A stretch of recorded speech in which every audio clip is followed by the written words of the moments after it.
Here is the next part on Iran-Pakistan conflict. We are starting exactly from we end the previous video. Pakistan helped, and there were also reports that they were arrested from an airline coming from Dubai. However, whatever happened, Malik Reghi was arrested in 2010. He was a resident of the Iranian region of Seestan, Baluchistan, and according to an interview given to Voice of America, he was a member of the Sunni Baloch Muslims of his area. He said that he was fighting for the rights of people. In response to this, Iran used to accuse him of being a terrorist. Sometimes Malik Reghi was also called an agent of Israel by Tehran's side, sometimes he was called an agent of Pakistan, and sometimes he was called an American soldier. He was also accused of terrorism. So what happened was that after arresting him in 2010, Iran sentenced him to death, but even after his death, the fight of Baloch in Seestan against the Iranian revolutionary regime did not end. I hope you are enjoying this video. There are a lot of interesting stuff uploaded on the channel, please check out that. I am pretty sure that it will increase your knowledge about the Earth, its history and current situation. To check out all videos in your spare time, please subscribe to my channel and don't forget to like, share and comment. Malik Reghi's organization. It was a powerful system. It got divided and its biggest piece was named Jaish al-Adal, whose English translation is Army of Justice. Although Iranian agencies call it Jaish al-Adal, Army of Oppression, well, as its name suggests, it is a Salafi Sunni group. There was and is a group of rebels who belongs to Pakistan, but the name of the commander leading this group is Salahuddin Faruqi, and he belongs not to Seestan Baluchistan, not to Iranian Baluchistan, but to Baluchistan of Pakistani side. Now, as you have known, that Baloch people are divided into these three neighbors Mummas, so their kinship and relations are on all three sides, even if they are living in Pakistan, Iran or Afghanistan, but the relation between all of them is very deep and since ages, then between Iran, Baluchistan and Afghanistan. There are innumerable checkpoints along hundreds of kilometers of border from where these people can easily cross the border silently and move here and there on a daily basis. In fact, the leaders of rebels groups even have fake travel documents of the three owners. Like Sarab Malik Reghi of Zul, when he was caught, he had important documents of Afghanistan, Pakistan, and Iran. The main point is that any Baloch organization working on both sides is not necessary for the Baloch of only one side. It is not that only one side, the group formed on one side will not have the support of the Baloch on the other side, or will not agree to it, or will consider it an alien. That is why Salahuddin Faruqi, born on the Pakistani side, broke Jaish al-Adal, the biggest faction, from the Zindo operating in Seestan Baluchistan. This is why Iran again started complaining more to Pakistan that on its border, inside the border area of Pakistan, there are these Laji-like Baloch organizations, Rani forces, and they attack Sharia inside Iran and come and hide here. It has also happened many times that the Iranian Revolutionary Guards themselves entered Pakistan to arrest the anti-Iran movement, but then what happened is that Pakistan started arresting such Iranian soldiers who were trying to carry out operations inside the Pakistani border. They used to come to protest against Jaish al-Adal or any such organization. 2009 became more famous in this regard because at that time Ahmadinejad was the leader of Iran, and he used to come every day accusing Pakistan of giving shelter to Malik Reghi. In October 2009, Pa Durain Inquilab IEIRGC conducted an operation against Jan Dullah, and while carrying out the operation, Iranian forces entered Pakistan and Pakistani forces arrested them. They belonged to around 11 people riding on 2 vehicles. Then, when they were arrested, they were informed about Iran. After that, long efforts were made for several weeks, and in the next month, in November, they were released again. Later, it was told that a mechanism has now been made in both the forces, under which Iranian forces and Pakistani forces they will not carry out any operation on their own in the area but will give warning to Pakistan, after which the Pakistani forces will carry out the operation. After this, many times Pakistani forces, on the basis of Iranian intelligence, also carried out operations on their own side of the border and from the places of Iranian threat.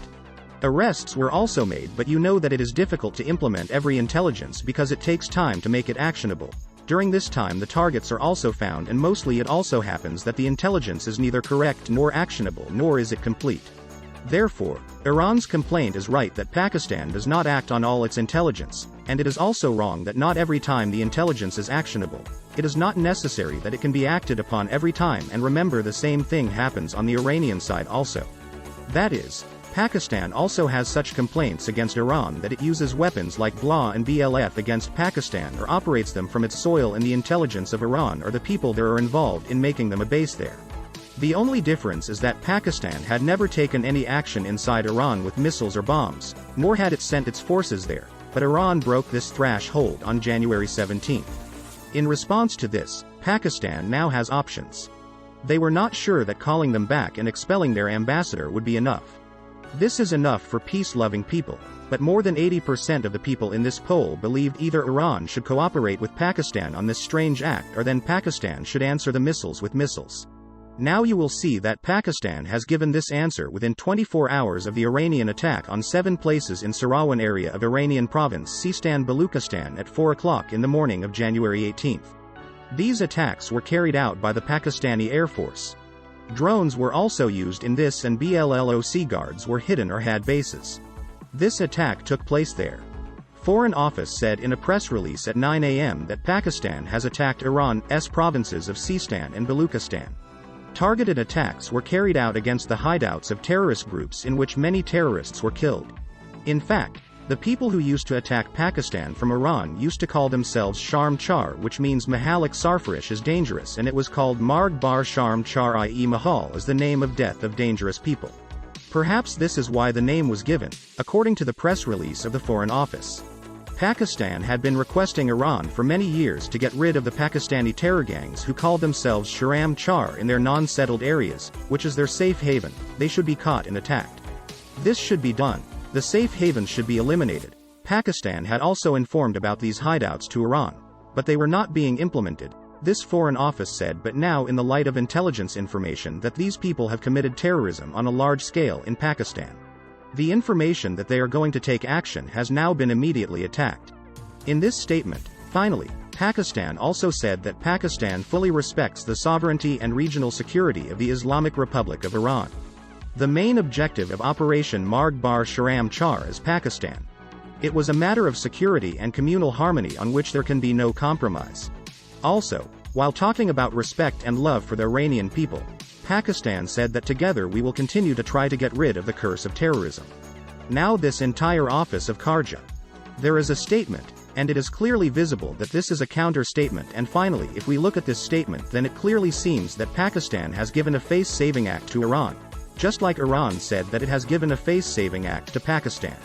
Tried to give a saving statement that no Pakistani national was killed in the attacks carried out in Pakistan. Similarly, Pakistan also said that Pakistani national terror guards have been killed in Iran.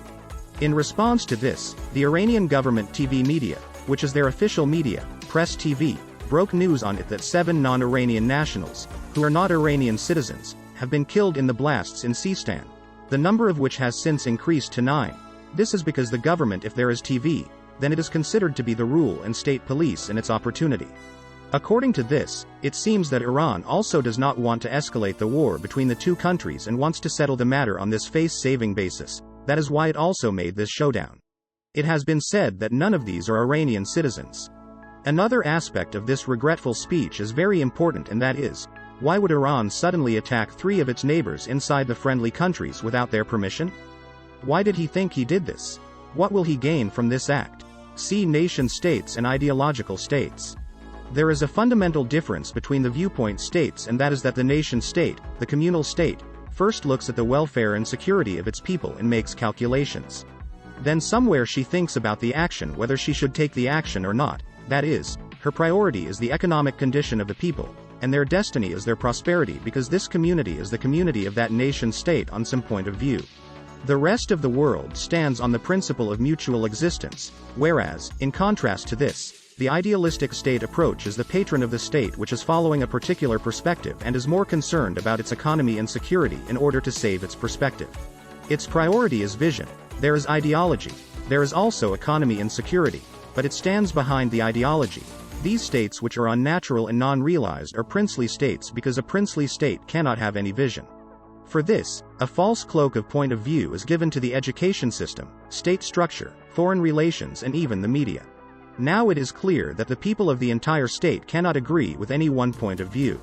There are different opinions, but the one who is successful has to constantly keep his people alive and happy to keep his point of view alive and strong, which is not foolishness or simplicity. Or in such states, whenever any real issue of economy or security comes up, a large number of people often turn against that ideology. In the first step and then in the second step, they support that ideology. They turn against the powerful group which is ruling in the name of that ideology. In such a situation, the same powerful group which is suppressing the passions of the people with its power and imposing its ideology by suppressing their freedom, is in trouble now. That group is also running the affairs of the state and is also the ruler, so if he gets into trouble, the state also gets into trouble. In such a situation, the group with this powerful attitude must fulfill the expectations of that section of the people who are against them in their outlook. Stands together, i.e. the liar and the truth. They must do something as per their stated vision.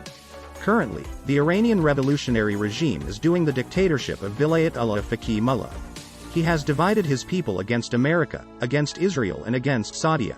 Sabak sold the slogan a lot and said that it is the mission of his community to eliminate them, it is his priority.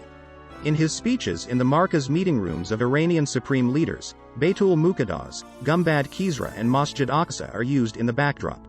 Do you know that Tehran? In fact, a clock is running reverse in which, according to the supreme leader Ayatollah, the date of destruction of Israel is 2040, but the issue is that Saudi Arabia, Iran with the help of China has already destroyed this world. Israel and America have also destroyed it. It is not possible for him to even protect Al-Aqdas, which is the slogan he constantly uses to support his cause. He is keeping aside the umbrellas to protect the people there from Iran. Advit is not able to deliver the umbrellas to 24,500 Palestinians.